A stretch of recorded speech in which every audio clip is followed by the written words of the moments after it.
Welcome to Dave's new podcast.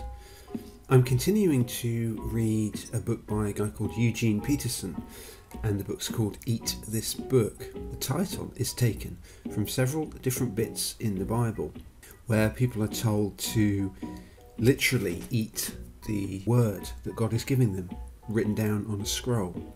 In one particular place, what happens is it's described as being sweet and really tasty in the mouth. When you put it in your mouth, tasting really good. But then when the guy swallows it, it gives him a stomach ache. It actually makes his guts hurt. And one of the things that Peterson points out is that, when you come to the Bible, it's not an easy read.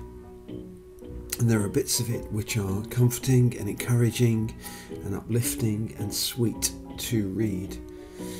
But actually, the more you delve into it, you find there's a lot in the Bible to struggle with, a lot that's strange. It's not an easy read, and it takes us to difficult places with hard questions.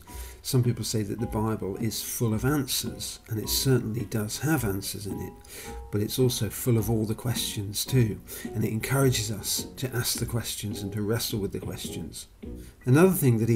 Another analogy that he uses to describe the Bible is, he says it's like a garden or a fun fair or something like that. It's like a place you go into.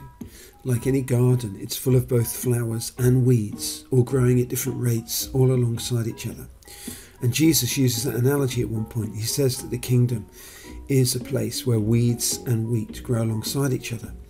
And it's not necessarily our job to go around just spotting the weeds and pulling those up, but rather to make our way through this kingdom, which is full of the good and the bad, and to wrestle with it all.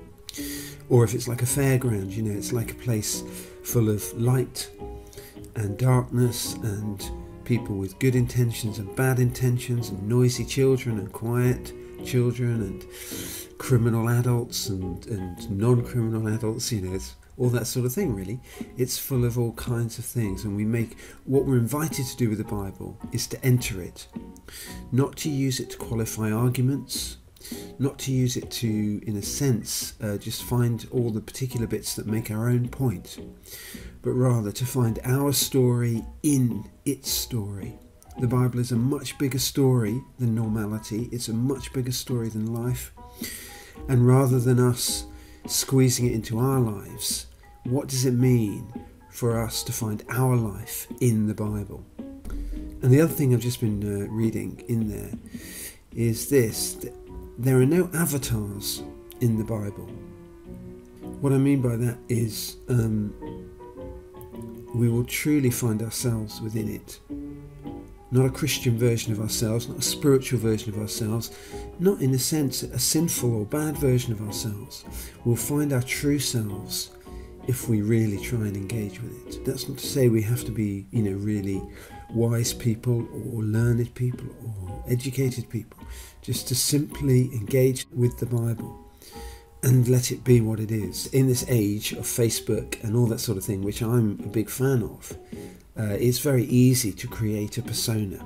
People create cool names for themselves.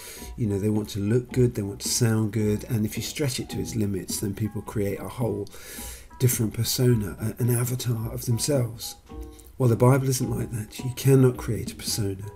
It won't flatter you.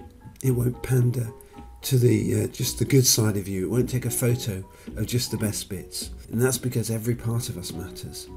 Not just the good bits, not just the bits that will sound great and look good to other people. Every bit of us matters to God. And we will find every bit of ourselves within the Bible. But it's not an easy read. But we are invited into that journey. Thanks very much for listening. That was Dave's podcast.